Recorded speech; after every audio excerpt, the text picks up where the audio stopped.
What is up, fellow thermonuclear AFers? I am Dan Favale coming at you with another NBA team look ahead.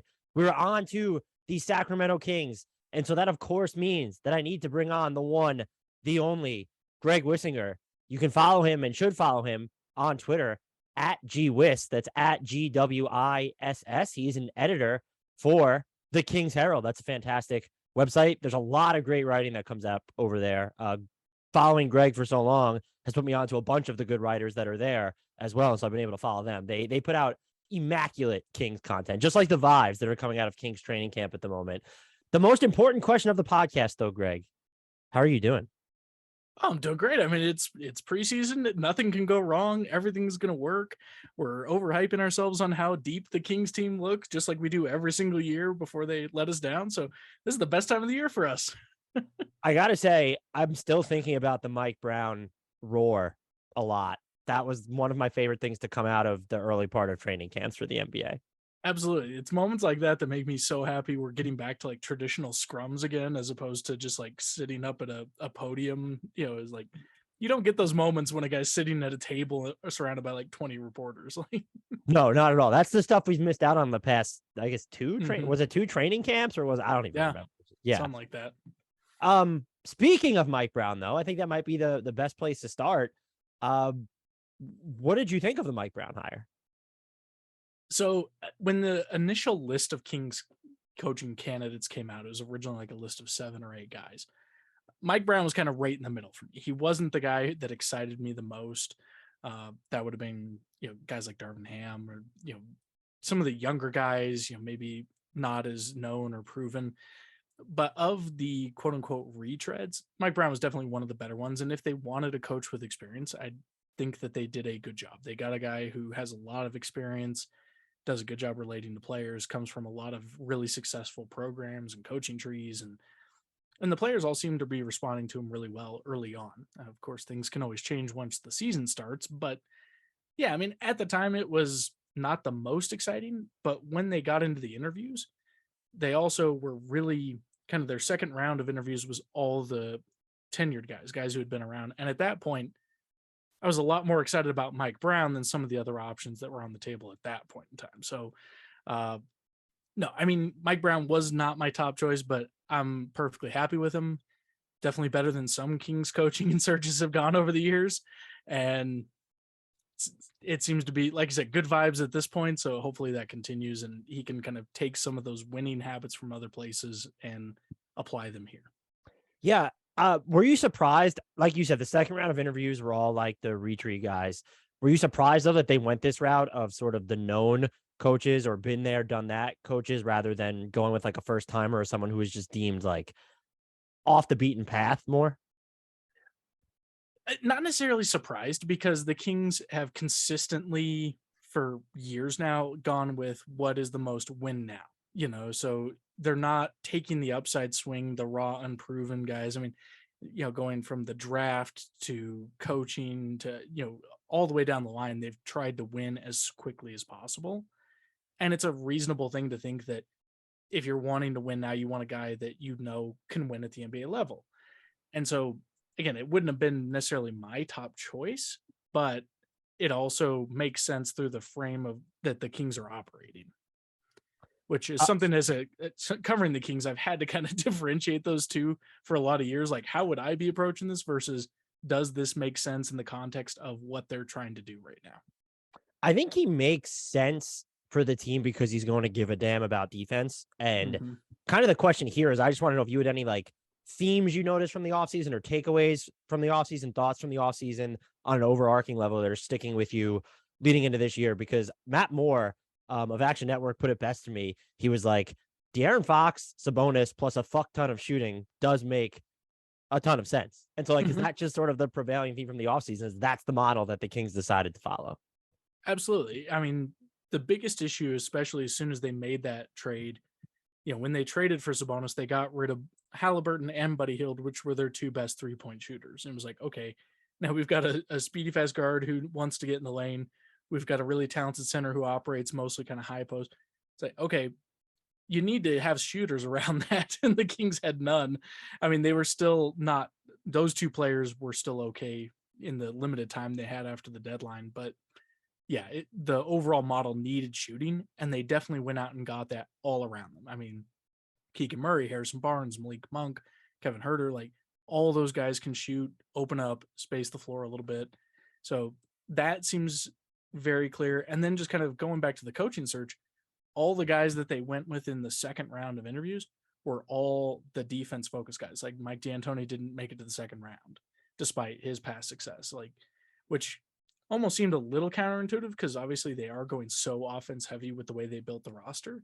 But I think it does kind of make sense if you're like, okay, we've got a team that's going to be amazing on defense. We need someone to get them to give a damn about defense to keep us out of like the bottom 5, right? Like you may not need to have the best defense if you've got a really amazing offense, but it also still can't be the absolute worst. Yeah, and I have more specific questions about that, but my gut reaction is if the Kings are like 22nd or higher in points allowed per possession, Mike Brown might belong in a coach of the year discussion at that point. So I just look at this personnel and who is there? Davion Mitchell, and then who's the second best defender on the roster after that? Well, the problem is they have guys that are good defenders, but guys that are so far down the roster were like, will they make the training camp cuts? Like they brought in a bunch of extra defensive guys, but of guys that'll actually be in the rotation. Yeah, it's kind of hard to figure out who the second best defender is. It's like, is it Harrison Barnes, who was terrible on defense last year? Is it Keegan Murray, who's a rookie? Like, it's kind of hard to say who is the second best defensive player. So I have to ask you, this is the first time we're like speaking not over Twitter since the Domantas Sabonis trade or Tyrese Halliburton trade, whatever you want to call it. I was pretty critical of it. And the thing I love about Kings fans, and they might be my favorite fan base to interact with on Twitter, because you guys, I don't mean to loop you onto the rail, but it seems so self-aware, at least the ones that are also covering the team in addition to rooting for them. And you take criticism really well, or when you disagree with me, you might say something, and it's always just very like positive, even when we don't agree. So I appreciated the reaction I got to being down on it. But where do you land on it now that we've had months upon months to sort of ruminate over it? And I'll preface it finally with this. The fit with Fox and Sabonis, from what I watched after that, was a lot smoother than I thought it was going to be. And that was with a roster that did not have anywhere near as much spacing as they do right now. Yeah, I mean, I think it's fair to question the move. And it kind of goes back to that thing of, am I evaluating what I would have done with the Kings, or am I evaluating how they executed the strategy they're trying to do? Like, I probably wouldn't have been eager to give up on Tyrese Halliburton and the many, many years of team control you have over him, right? That's kind of the biggest risk and downside, is that Halliburton could grow into all these different things that we've seen the potential for him to be. You have team control for much longer than Sabonis, who doesn't have that much longer left in his current contract. And because of CBA rules, it's difficult to really make sense to extend him. It makes a lot more sense for him to hit free agency. So there's a big risk there. But when we just look at the trade as a talent for swap and contract swaps and all of that, like, I think the Kings got killed a little more than they probably should have, because I think just in general, we all tend to fall in love with the potential and what a guy could be and the long-term cap ramifications, that sometimes we kind of overlook just the talent. Because as much as I love Tyrese Halliburton, like right now, Sabonis is a much better player and fits far better with De'Aaron Fox. I mean, the biggest problem was that Tyrese Halliburton and De'Aaron Fox both put up far better numbers when they weren't playing together. So you had to get rid of one.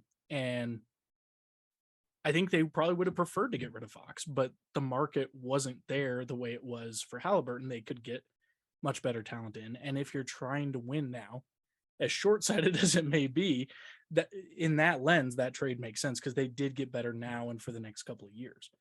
They also built, with the moves that followed, they built a team that makes a ton of sense on paper, at least offensively, as far as how they all fit and the ages of all the guys.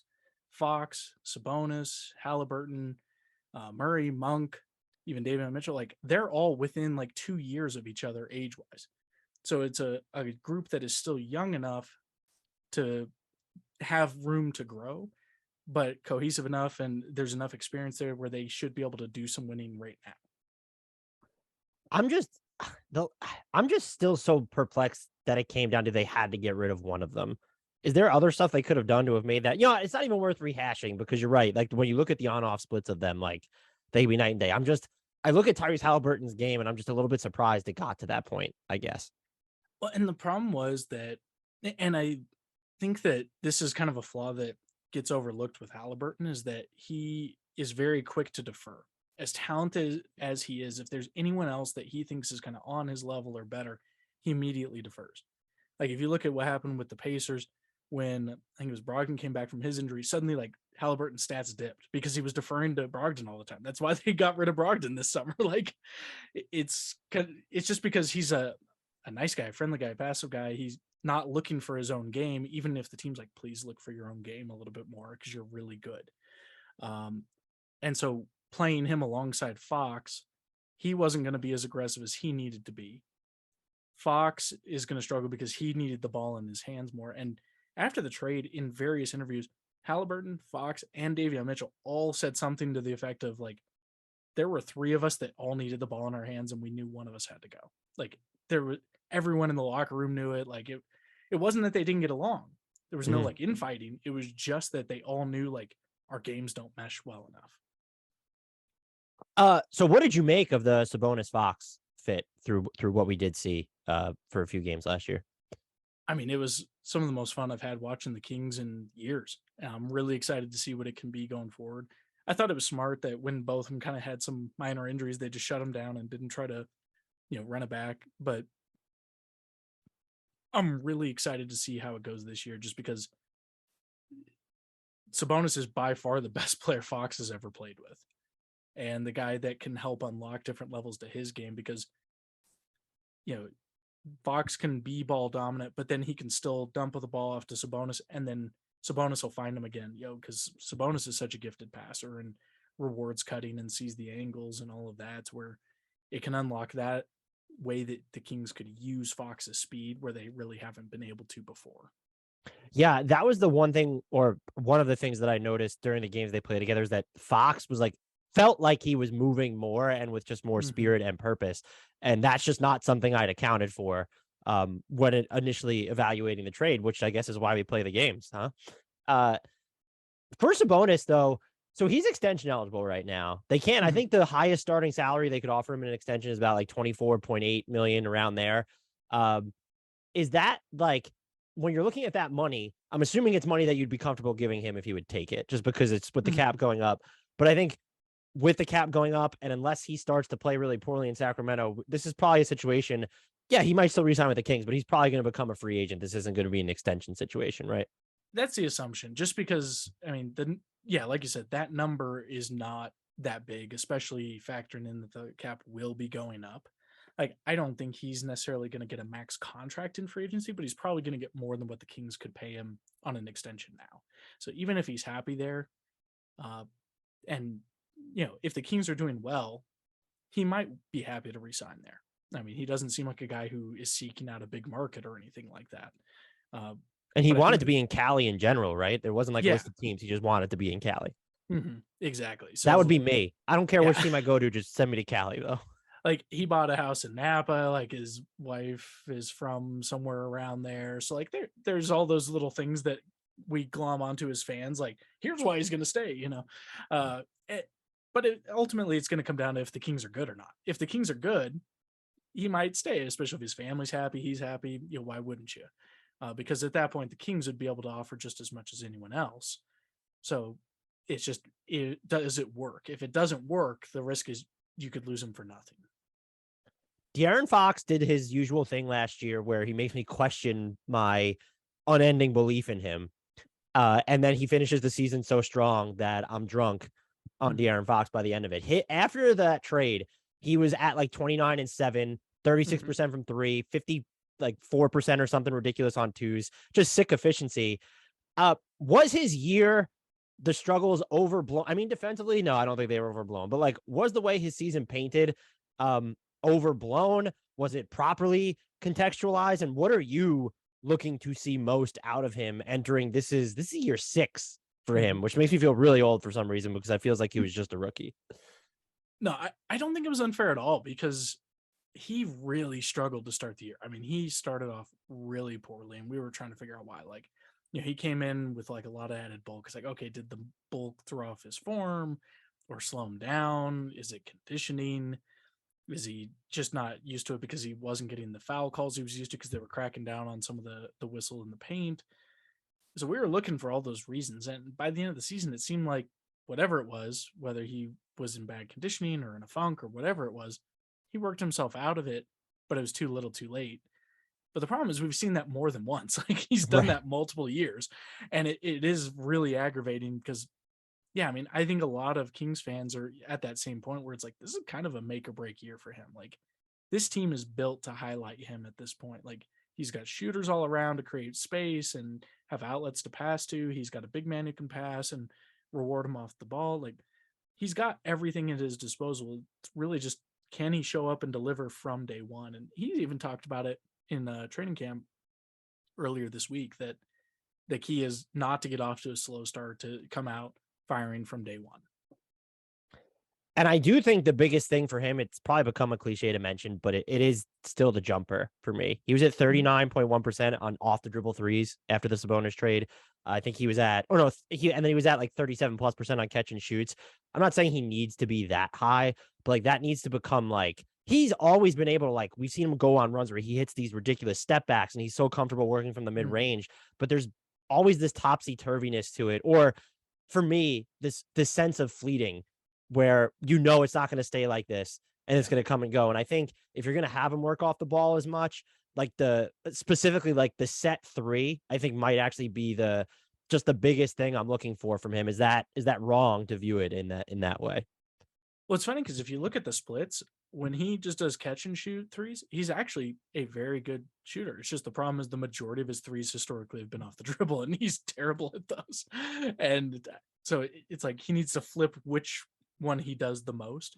The other thing is, and this is just something that I kind of attached myself to as an idea towards the end of last season, and I think it was a big part of where he found success so much towards the end of the year, is he wasn't hunting for threes as much as just occasionally he'd still take them, but he was really working the mid range, and he's really good at the mid range. And when you look at someone like DeMar DeRozan and what he did last year, where it's like the traditional logic was he'll never be truly great because he's so reliant on mid range, and we don't do that anymore. Mm-hmm. And then he comes out and just does it a lot. And I'm not saying Fox is gonna shoot it from the mid range like DeRozan or anything crazy like that, but I do wonder if maybe there's value in just him taking the shots he's better at and more comfortable with, as opposed to trying to force an element of his game that he struggles with and always has. I will never give up on his step back three, which he also hit at a 41% clip to close the year last season. So, and the season before he was like, hit them at a ridiculous clip. So I still believe, but I totally get what you're saying there.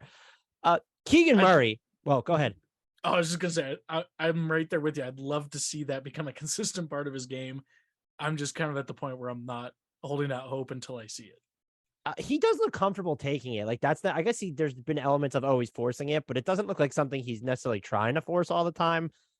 Maybe more of the in-between step backs than the 3-point step backs, but I believe in it. Keegan Murray, I painted the selection of him on the podcast thusly was the Kings were trolled for picking him over Jaden Ivey, but had they picked Jaden Ivey, they would have been trolled because they traded Halliburton only to pick Ivey and still have De'Aaron Fox. Yeah. There was never going to be just an accepted decision from the Kings. After watching him in Summer League, I fell in love just because I don't know a ton about college prospects before Summer League. Any overarching thoughts on his fit with this roster and just how much you expect from him his rookie season? How much are they going to rely on him? Do you view him as a starter from day one? I think there's a good chance he starts from day one. I think the most likely starting lineup will be Sabonis, Murray, and then Harrison Barnes at the 3. If he's not starting day one, I think he's definitely starting by the end of the season. I think that what his game is a perfect fit in so many ways, especially next to a center like Sabonis, just because Murray can hit the 3. He doesn't need to be the focal point of an offense to be productive and get his numbers. I mean, even in some of those huge Summer League games, it was like, oh, that's a quiet 27 points. Like, as quiet as that kind of a scoring output can be. And I mean, Kings fans, we are well versed in Summer League. We've won it twice. We made the shirts for it. So Dynasty. Yeah, exactly. So we know that summer league isn't everything, but we also know like it's good if your rookie doesn't struggle in summer league. Like that's the kiss of death. We've seen that too many times. So I think he'll be productive. I don't think he's going to be, the third best player on the Kings right away.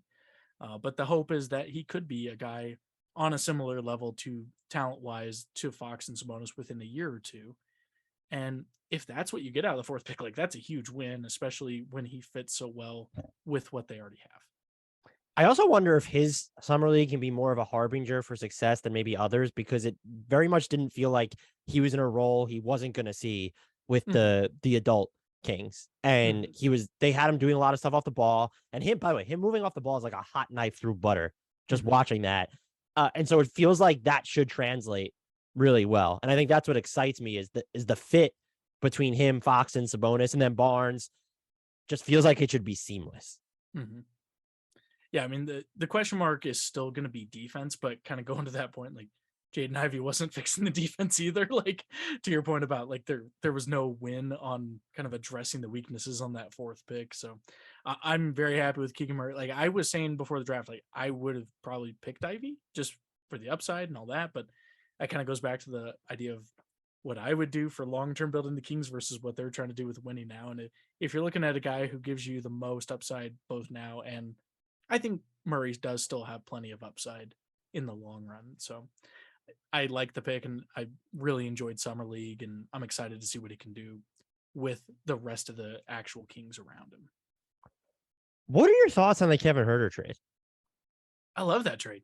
I was so excited when that happened. Like, I mean, Kevin Huerter is got legit size, great shooter, like a truly consistent volume shooter. And like, it makes perfect sense. I won't be surprised if he slides down to the 3 for some lineups, like, because he's got the size to do that. And a lot of this might be skewed because I just remember multiple games where he just completely wrecked the Kings. And so I've always probably held him a little bit higher esteem. But no, I thought it was good. I thought it was good value. I mean, the protections, I think, made sense. The big concern is, of course, is you're tying up a pick potentially for a long time if the Kings don't get good. And the Kings have been on the bad end of that before, where they had picks that didn't convey for a very long period of time and could never make other moves because of it. That's the scary part. But at the same time, they added a really good player without giving up any key pieces in the moment. I disliked it at first, looking at the protections on the pick, and then I started thinking about it, and it was like, well, if the Kings are good and that conveys this year or next year, like then you can start moving first round picks again. And you know what? If you're bad, you probably don't want the Kings trading first round picks anyway. So it's good that they theoretically can't promise first round picks. So now, then that when I started looking at it that way, I decided that it was a better move. Are they going to give him a chance to, like, he can do so much as a shooter, and it's like functional shooting. It's like when we talk about Buddy Hield's functional shooting, like Kevin Huerter does a lot of the same things and he's bigger. Are they going to give him a chance though to like do stuff on the ball? Because that was an element he brought to Atlanta where he could run situational pick and rolls. It would be a little sloppy sometimes, but he can hit like some pull-ups too. And is that going to be something I don't think they need to ask him to do it when you look at who's on this team, but give him a chance to do it? I have no idea. I wish I could answer that question just because, I mean, with Mike Brown coming in, it's who knows what that's going to look like. It wouldn't surprise me at all, just from what we've seen in the past with how Mike Brown runs things and the things he's talked about, the lessons he's pulled from the Warriors. Like he's talked about not wanting to have just a stagnant, like pick and roll offense that is the same thing that everyone else is running every time down the floor, where you run a pick and roll and have your shooters out on the edge. Like he doesn't want to do that, 80% of his possessions. So it wouldn't surprise me at all if he gets creative with some different ways to use guys like Huerter or Monk, or because I mean Monk, same sort of thing, like legit shooter, but has some ability to do things with the ball in hand as well. So I wouldn't be surprised at all to see that, but I also wouldn't be surprised if we don't see it, just because I mean you've got Fox, you've got Sabonis, Davion Mitchell, like in all the lineups, there's people that need the ball in hands a lot more. What is Davion Mitchell's role to this team now moving forward? It's kind of tricky because he's such a fun defender to watch. Like he's so good on point of attack defense, and he has moments where he looks like he could also be a really great offensive player. Some of the off the dribble looks that he has hit are just like faith in a singular possession, but then it invariably dissipates. Yeah, I mean, in the aggregate, like I looked at his numbers from the end of the season, I was like, oh, those were not as good as I thought they were, just given some of the moments I saw. So it's all about if he can find consistency. But I mean, he improved every single year in college.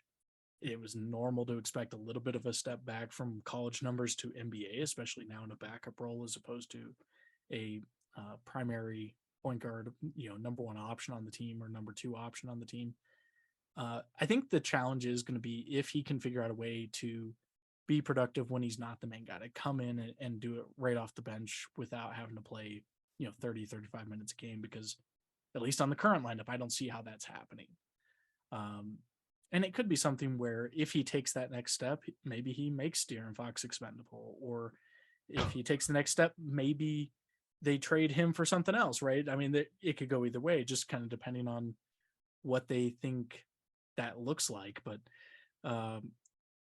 it's going to be interesting to see what he does year two. I'm excited because just with his work ethic and what we've seen already, I'm definitely not counting him out for anything. I'm very excited about his potential, but it is hard to see exactly where that's going to come from, given that he's going to be behind Fox most of the time. When I look at the roster, it does feel like they almost have to default to some Kevin Huerter, if not a lot of Kevin Huerter at the three, because you have Monk and Fox and Huerter and then Mitchell. And okay, having five guards is fine, but like someone could end up being squeezed if like that's what you're just committed to doing. And if you're clearly invested in Monk, that's why you signed him, and you traded for Huerter, and Davion Mitchell's only going in year two. So it does feel like they're going to have to go with, I guess it's not smaller if Kevin Huerter's at the three, but maybe, Kevin Huerter defending threes is not probably something you want to see a ton, but it almost feels like they have to play him there a bunch. Yeah, and he actually played a fair bit of three for Atlanta. When you look at the lineup info, and I mean, some of that I don't put a ton into that because sometimes it's just based on like height order, and so he was the three because he was the third tallest guy on the team. But I think there was plenty of times when Atlanta did use him that way and had him defending threes, and I think he's probably a little bit better defender than his reputation is. I don't think people think of him as a good or standout defender, but I think he's pretty solid. And he's 6'7", he's got good length, good size. Like I think against some of the bigger threes he would really struggle, just because he doesn't have that weight. But at the same time, like most teams struggle against the bigger, really talented threes. Like it doesn't matter who you have. Like there's only a handful of guys league wide that can really lock those guys down, and the Kings don't have that, and they'll have to figure out ways to work around that and live with it. So I won't be surprised at all if Huerter spends a good amount of time at the three, and hopefully it won't be a disaster. But we'll see. I would say if you're going to play him at the three, I guess I'm not in love with the Davion Mitchell, De'Aaron Fox fit, but you almost want to have Davion Mitchell at the court in some form if you're going to have Kevin Huerter at the three. There's definitely a group of Kings fans that really want Davion Mitchell playing like point guard with Fox essentially playing shooting guard in lineups, just to kind of, I mean, the catch and shoot numbers would support that theory, but then you have a really good defensive point guard, to kind of cover up the fact that Fox definitely has not been that up to this point. I'm less high on that idea, but it's definitely an idea that some Kings fans are getting into. You know how I feel about Richaun Holmes, the basketball player. Yes. He is the backup five on this team, which is like the mother of all luxuries. Do you view him as part of like the longer term vision of this team, or should we expect him to be involved in trade rumors again? Please just tell me we won't ever see Sabonis and Holmes play together, or that Holmes will be given the green light to just start chucking corner threes like he had for a minute, I think in Philly or Phoenix, whatever it was. Hey, the numbers say he was good at that. Yeah. But it does feel like his future with the team has been complicated by the Sabonis addition. Yeah. And I would expect that as long as Holmes comes out and plays well in the minutes that he has, like he really struggled for a variety of reasons last year. He had a year from hell, like on court, off court, weird injuries, all sorts of stuff going on. if he can come back and look like Richaun Holmes of old, I think that he's most likely to be traded at the deadline. Just because having his contract isn't a bad contract by any means if he's your starting center. If he's your backup center, that contract makes zero sense, especially when one of the biggest contracts on your team is your starting center. Like, it just doesn't make sense from a roster building standpoint. Like, you can get backup center production for a lot cheaper. But like, even with like next year of this season, or maybe next season, he's like 8% of the salary cap. So is that really that ridiculous for a backup 5 in the new cap climate? I think it's mean, ridiculous because to me, Richaun Holmes is a starting center in the NBA. I mean, his push shot is porn for me. So like, yeah. and I've actually thought he's been underrated defensively, but I get what you're saying. If he's that good, and I can't remember, this is not me saying it. I was either listening to a podcast or reading something where they said he ended up not being happy with the contract he signed with the Kings, and that's either the market for centers was just way more repressed than we all thought that summer, or that's on your agent then, man. Like, I think everyone thought he was going to get more than just the early bird rights deal from them. And I don't, you don't not trade for Sabonis because you have Richaun Holmes. Yeah. But I was sort of surprised that, oh, okay, you kept Richaun Holmes past the deadline, everything that was going on, I get it. But then he's still on your team to finish the offseason was a little bit bizarre to me. So I think that Holmes definitely got misled by his agent, and that's why he fired his agent right after he signed his new deal. Oh, I didn't even realize that. Yeah. So I don't pay, for someone who covers the NBA, I need to pay more attention with who's on, like, whose agency and when players are firing their agents, because unless agents release a statement to Woj about how they tried to talk sense into their client, but he wasn't listening, I'm just not as up on the agency ties around the NBA. And I mostly only pay attention to the ones with Kings players, but yeah, the agent was like leading up to free agency. He was out there talking about how he was going to get like these massive, like 25 million a year, $30 million deals, which everyone's like, if you can find someone, like, go for it. And the Kings basically kind of called the bluff, like, and then the market dried up, and then the Kings deal with the early bird rights was the best deal left on the table. And so, like, I don't think Holmes was mad at the Kings. It was just more like that was what the Kings could offer him, and that was now the best deal. So, I mean, I think he was a little unhappy that that was all he got, because his agent had kind of filled his head with the idea of getting a lot more. But so I don't think he's upset about his contract at this point, but I think he was in the moment disappointed that that's all it was. We need to make the Kelly Oubre Jr. for Richaun Holmes swap happen already. Like, that's just a thing that I feel like needs to go down. I'm all about it. Kings could use another 3. Or conversely, they could use a 3. Like, I don't view Huerter Also, yes, Barnes or Murray as a 3. So is there any insight or inkling on how this team will defend during its extended use of Sabonis at the 5? Like, do we expect more conservative approaches with Sabonis maybe dropping back? I've seen some people mention that he's better suited to play that the Nuggets sometimes use Nikola Jokic, like bring him up really high, let him be aggressive. But if you do that, you kind of need to have like good help or at least defensive playmakers behind him. I don't know. Like, I definitely wouldn't call Harrison Barnes that at this point. I don't know if you view Keegan Murray as that. Just any sense for how this team will defend or what they can do to maybe overachieve on the defensive end this year. I look at the roster, I'm like, maybe it's just rebounding. Maybe they're like one of the best defensive rebounding teams in the league, and that's just something that's able to inflate their standing. But I don't even know if that's just way off base. And I mean, after the Sabonis trade, they were one of the best defensive rebounding teams in the league. I mean, Sabonis is a game changer on that end, so I think that'll help some. But that's the kind of the $1 million question, is what they're going to do defensively. One of our writers, we at the Kings Herald every year, we do a series in September called 30Q, which is just 30 questions kind of previewing the upcoming season. It's a good way to fill the dead time of September. One of our writers, Omar Khan, wrote a really good breakdown of kind of the defensive schemes that the Warriors ran last year, where Mike Brown was running that defense, and just kind of breaking down the different ways that they played it and how that was different from what most teams are doing. And some of that was just kind of, hard hedging and kind of disrupting passing lanes more than playing the individual. Sometimes it was conceding threes to protect the paint more, which kind of goes against common wisdom, but was very effective for the Warriors. Now, at the same time, the Warriors also have Draymond Green, who is one of the best defenders of the past however many years, right? So I'm not going to pretend that Mike Brown can step in and turn the Kings into the Warriors. But if our goal is like be 20th ranked defense instead of 29th, like I think that some of those schemes could help, right? Like, because you look at the Warriors, like they didn't really rely on rim protection. That wasn't their scheme. Mm-hmm. Like their best rim protector was Kevin Looney, like who sometimes would play 6 minutes a game. Like, so I think that we're hoping that Mike Brown just kind of schematically can figure out a team defensive concept that kind of covers the gaps, makes things difficult. And again, the bar is pretty low. Like no one in Sacramento is expecting the top 5 defense. And it's like, okay, if we can have a really great offense and just not a bottom defense, we'll be okay. Like for our modest goals of playing in maybe the 8 seed, like that could be enough. Fair. I would love to know if there is someone out there who expects the Kings to be a top 5 defense. Maybe one of our YouTube commenters, because sometimes YouTube commenters are always good for Kings will be top 7 defense easy or something. Yeah. So after the Sabonis trade was made, I called Harrison Barnes mission critical to making it all work because of the way he plays on offense.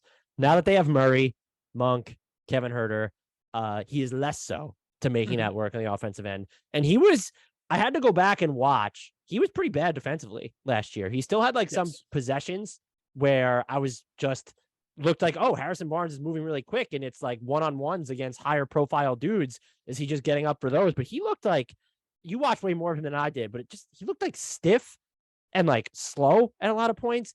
Is that something that you're concerned about moving forward? And is it by extension more likely that he signs an extension or re-signs with this team? Or are we back to the cycle of Harrison Barnes is going to be in trade rumors by the day? And look, some of that definitely depends on whether the Kings are good or not. If they like implode, of course. But just looking at a team that's right now trying to be competitive in the Western Conference, offensive fit, again, divine, but like they kind of need him to be like, he can't suck on defense for them is my point.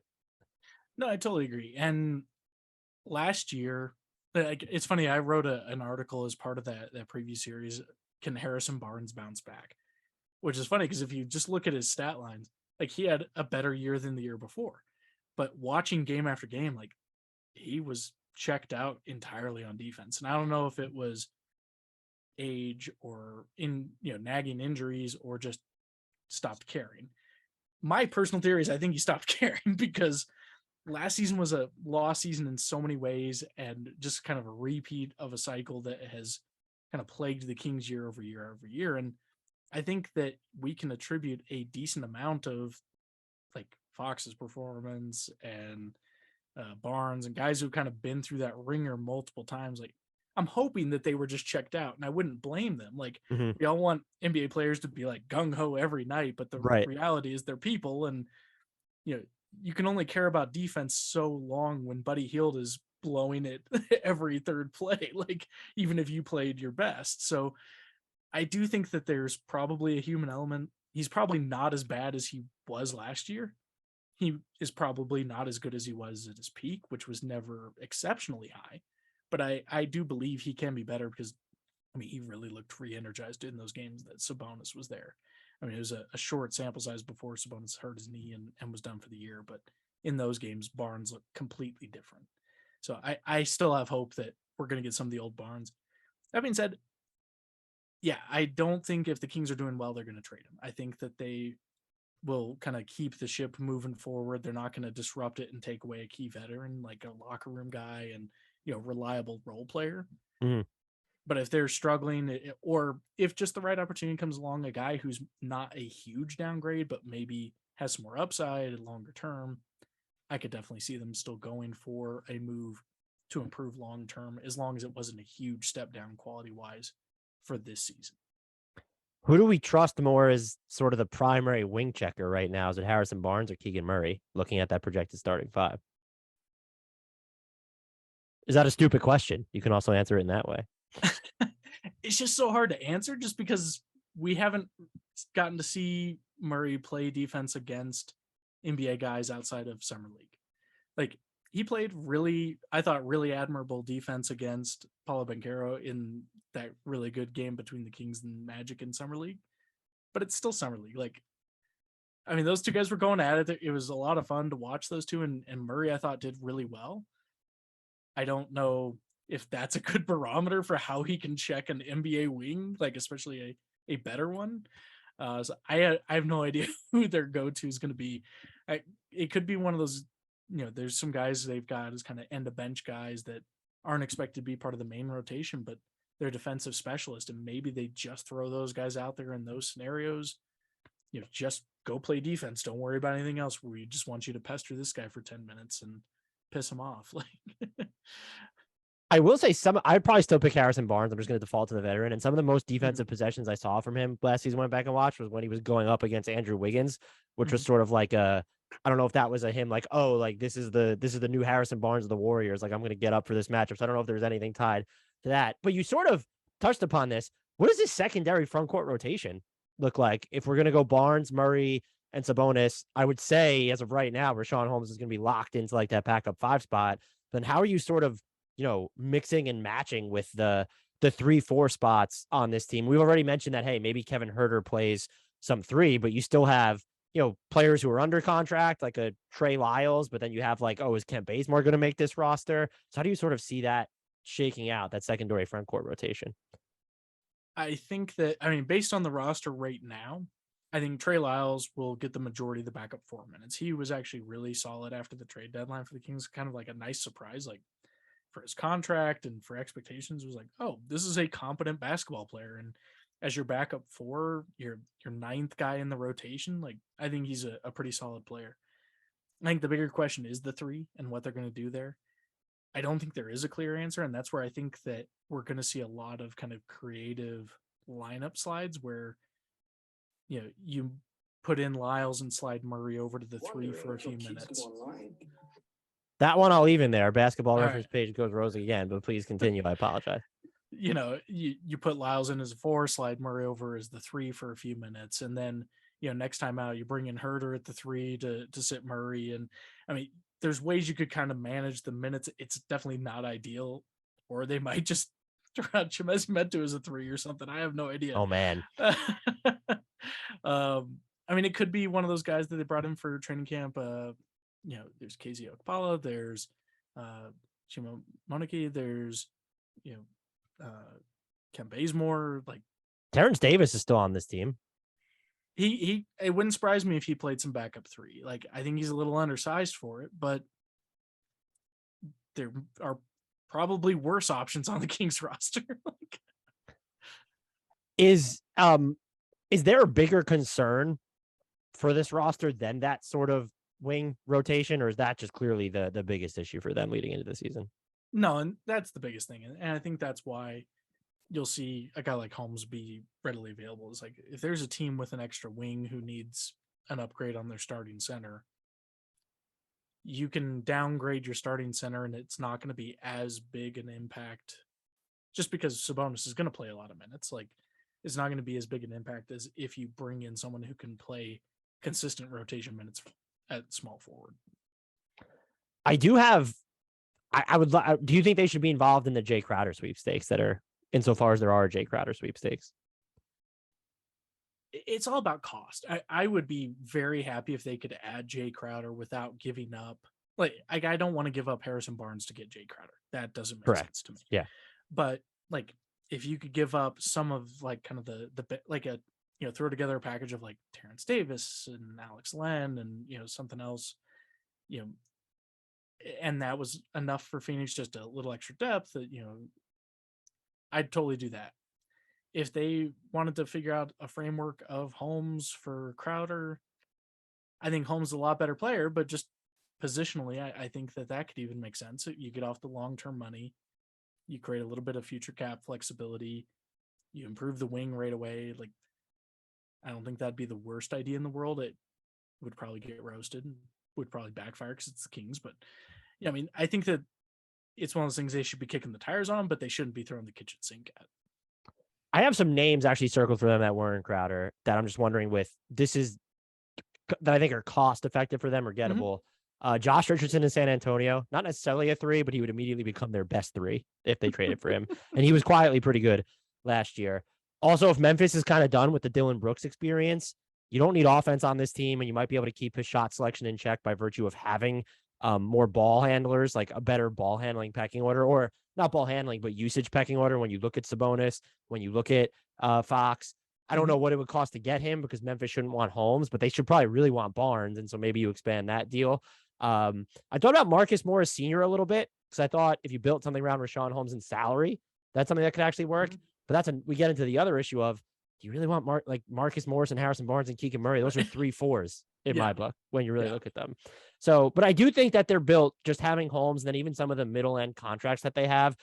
I don't want to be a huge proponent of saying, well, this team needs to make a trade before we go to the season, but I really want to see this team like get some actual wing depth, because I think that's going to be the pathway to optimizing the team structure in general. But hey, like maybe we don't need to get so wonky on defense, or that's the best way to elevate their defense at this point.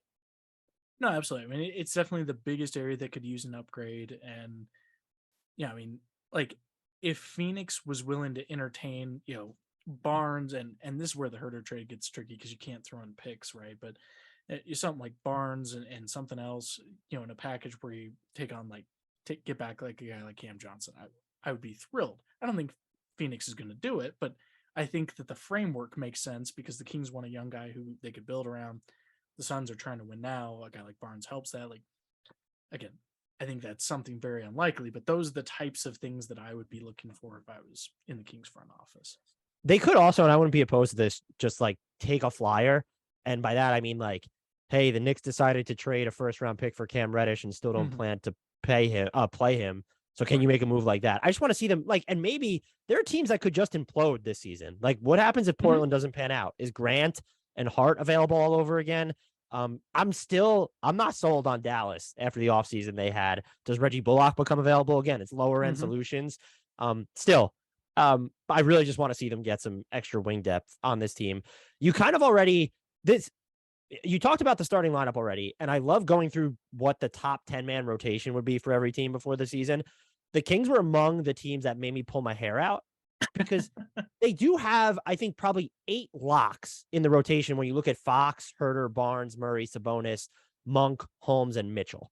Like those, unless you think that any of those guys are in jeopardy of dropping out. But figuring out the final 2, like you had mentioned, Trey Lyles, Metu had some so that's 9. Metu had some really good moments for them last year, but all of a sudden, like we've just decided, we're not going to have any wings in this rotation then. Like, is Terrence Davis belong in there? Do you expect Kent Bazemore or KZ Okpala to make the roster? And I guess that's also part of this equation, not to loop so many questions together. But like, do you have any predictions for like how those final roster spots are going to shake out? Because they have all these fringe guys just sort of floating around out there. Yeah, it's tricky. I mean, they've really got kind of 2 different areas for the camp battle piece, and I think that kind of ties in because sadly the guys involved in the end of rotation camp battles could also see heavy minutes at the 3. You mentioned KZ Okpala, Timo Monika. I think those guys, I wouldn't be surprised at all if one or both of them make the final roster because those are guys that have some ties to Mike Brown. They're defensive-minded guys. And it wouldn't surprise me at all if the backup 3 was someone who's not giving you anything on defense, or on offense, who was strictly a defensive specialist going out there to disrupt wings. So whether that's Okpala or Monika, I don't know which one, but because I really don't know a ton about either player. There's not a million hours of film on either one, but neither one would surprise me. And then kind of the backup point guard camp battles, there's Dellavedova trying to make his NBA return. Quinn Cook's on the roster as of right now, yeah. And so it's kind of like, all right, Dellavedova is your backup 3. Maybe that makes the most sense. I mean, for the Kings, it's like, do you want a 3rd string point guard who could come in and play a lot of minutes potentially? Or are you more worried about kind of the locker room and kind of coach on the floor? Like, that'd be more what Dellavedova is at this point. Like a guy with a lot of Mike Brown tenure, knows the system, could coach guys up, help them, kind of veteran leader. Whereas Quinn Cook, not exactly young, has some veteran leadership capability, I suppose. But yeah, he would probably be more productive in an NBA game today, Right. What's going to be the go-to crunch time unit for this team? Is it just the starting lineup that you outlaid, or could you see some tinkering with any of those spots? It depends on if the Kings are winning or losing. Well, if I they're think trying to win a game, oh, you think like just like in the if you game, if they're down if by you 3 have versus a up by lead 3? Okay. versus if you're up, like I think those could be I thought you totally meant different like whether they're rosters. trying to win games or tank. And I was like, No, why are we in this scenario? How did we get here? we're back to tanking. No, I mean, I think that I think the starting lineup as the default probably makes the most sense. But like for example, if it's a really tight game, it wouldn't surprise me at all if you saw saw either Murray or Barnes come out, Huerter slide down to the 3, and play Fox and Mitchell, for Mitchell's defense, especially in a late game situation. I that wouldn't surprise me at all. I think that it's really hard to predict just because we don't know what Mike Brown thinks of this roster and who's going to be his favorites and what his rotations are going to look like at this point.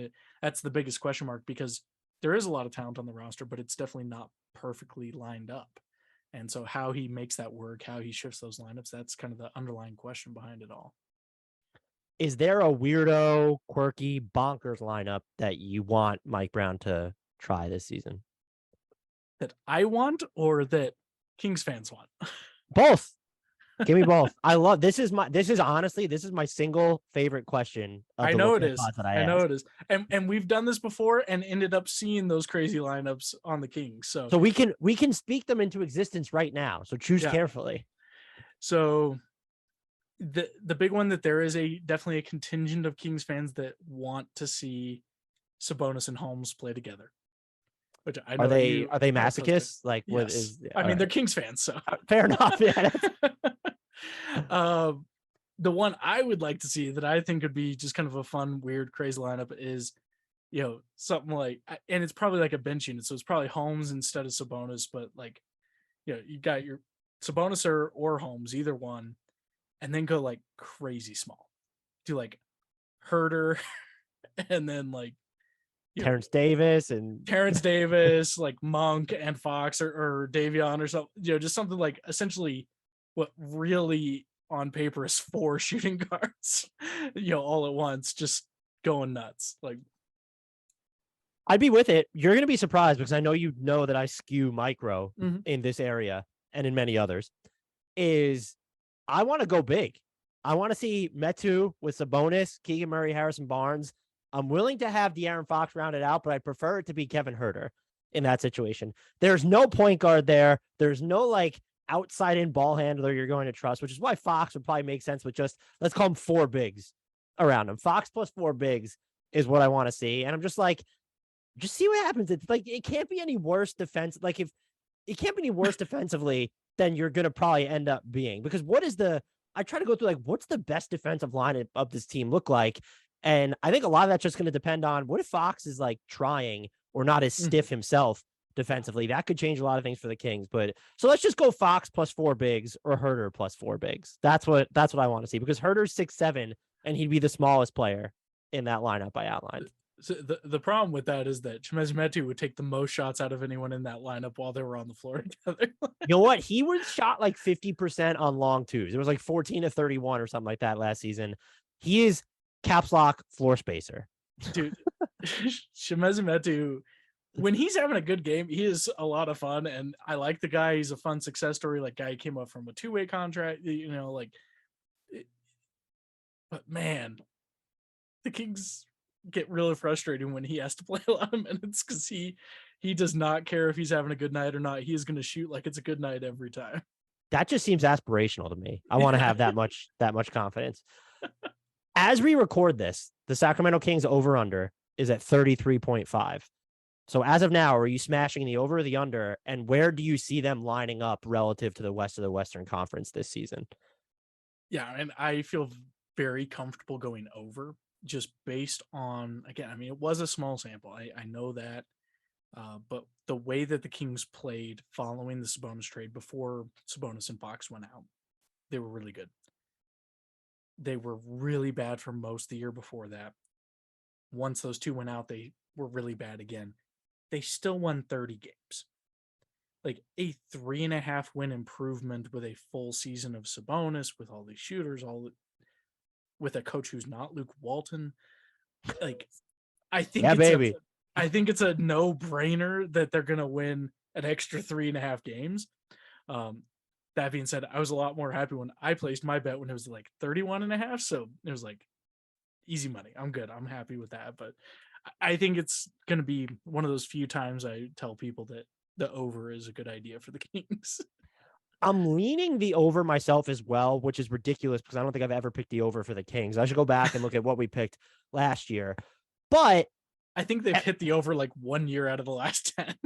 right. And the other thing is just when you try to get sense of their pecking order in the West, it gets difficult when you're really getting into the playoff talk. But there are 4 teams that right now are going to probably be trying to be worse than the Kings. And 100%. maybe Houston won't be trying, but they should still be worse.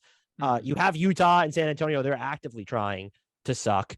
And then Oklahoma City without Chet is just like, so always sucks. Now all of a sudden you're like, okay, well, you're already ahead of 4 teams. And so the 5th worst record in the West last year was the Lakers, and they won 33. So 34 there is, I'm leaning towards the over. I picked way too many overs through these look aheads though. And that's what's concerning to me. Where do you see them lining up in the West? Are they top 10 for sure? Do you have questions about them even making the play-in tournament? Do you expect them, should the expectation be that they even make the playoffs, whether it's by way of getting through the play-in tournament or just being one of the top 6 teams? I will say, and I don't want to like shit all over the Kings, but if they're in the top 6 in the Western Conference this year, Mike Brown better be coach of the year, because you start looking at the teams that are just Phoenix, Golden State, Denver, the Clippers, the Pelicans. Like, those teams aren't going anywhere. The Mavericks should still not suck. The Grizzlies are good. We're up to 7 teams, right? So if they're in the top 6, I didn't name the Lakers, but I'm not going to name the Lakers. So yeah, agreed. If they are top 6, like, I'm hanging a banner, I'm building a statue, like I'll fund it myself. Like we're doing a parade down K Street. Like, I don't care. Like that'd be an unreal exceeding of expectations. Like, I don't expect that. I think that the Kings are pretty comfortably somewhere in the 8 to 11 range. Now, where in that range they are, that's the big question mark. But the thing that we do every year is we kind of run through that mental checklist at the start of the year and we say, well, they're in. And every year, at least 2 teams completely bottom out for reasons we didn't see coming. Yeah. I don't know which teams it's going to be. I can't tell you which teams the Kings are going to pass, but most likely, as long as the Kings aren't one of those teams that has something to blow up, which plenty of times they have been, like, there's reason to believe, like, okay, if right now on paper they're the 11th best team or 10th best team, there's reason to suspect they could finish 9th, like, because 1 or 2 of those teams has an unexpected slip, or, things go bad early, they blow it up, like, whatever it might be. These things happen every single year. The hard part is when we're predicting at the start of the season, we don't know which team it's going to be. Like, injuries are unpredictable. Locker room strife's unpredictable most of the time. What's up, Phoenix? Yeah, exactly.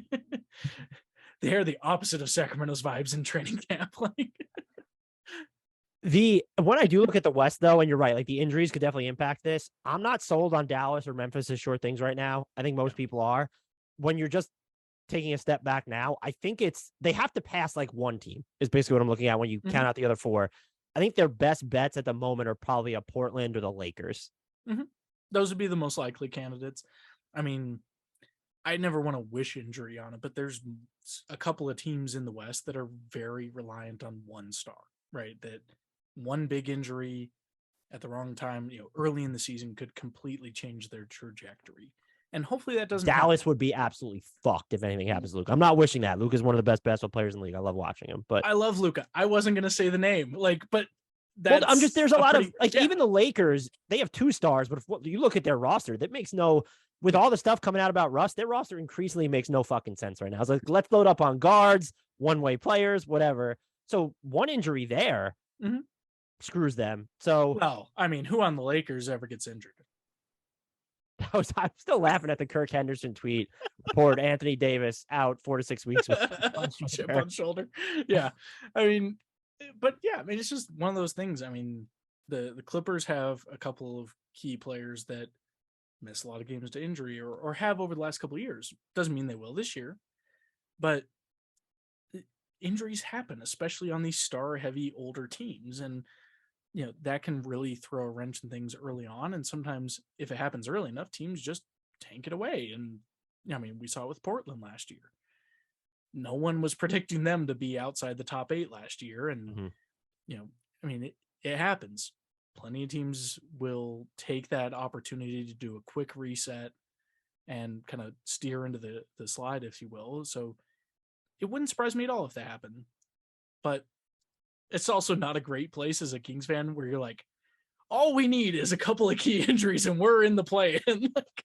I just want them to be organically better than expected. I can't, if you ask me to say, do I think they're going to be a top 10 team right now in the West? I might skew no, but stuff happens throughout the year. And I really just want the Kings fans deserve it. I cannot stand elements upon elements of the organization. Imagine beating down a fan base so much emotionally that they're chanting for 40 wins outside of a summer league game. I respect Kings fans for doing that because that's an accomplishment. But like, imagine that being like the standard for success now. I want them to be good. Kings fans deserve it. This roster should be fun on offense. Did I not ask you about anyone or anything related to this roster that you think needs to be discussed before we get out of here? No, I mean, I think we've kind of covered all the bases. I mean, it's really going to come down to, can they figure out a rotation that makes sense and kind of covers the holes in the roster? Can Mike Brown figure out a scheme that makes the defense not be bottom 5 dumpster fire? How's Harrison Barnes look? I mean, the questions are kind of clear. It's just we are going to have to just wait and see how it goes and hope for the best. But it's the most optimism and excitement that we've had in Sacramento for quite a number of years. And it's fun. Like, it should be a fun team. And I've watched enough bad teams that if you're fun but bad, that's still a lot better. Like, for sure. I've watched a lot of really bad teams that were no fun to watch. So the incoherently bad teams are the ones that are toughest to watch. Greg, this was great as normal. I appreciate you, like always, giving me so much of your time. For anyone who skipped the intro, though, are you able to tell our listeners where they can find you and all the great work that you do or help do, however you want to frame that? Yeah, absolutely. So I'm managing editor for Kings Herald, so kingsherald.com. And then you can find me on Twitter at GWiz, GWISS. And there I mostly just tweet jokes about stuff. Fantastic Twitter follow. So I highly recommend following Greg. Thank you so much once again. And as you know, I will be pestering you again in the future. Sounds good.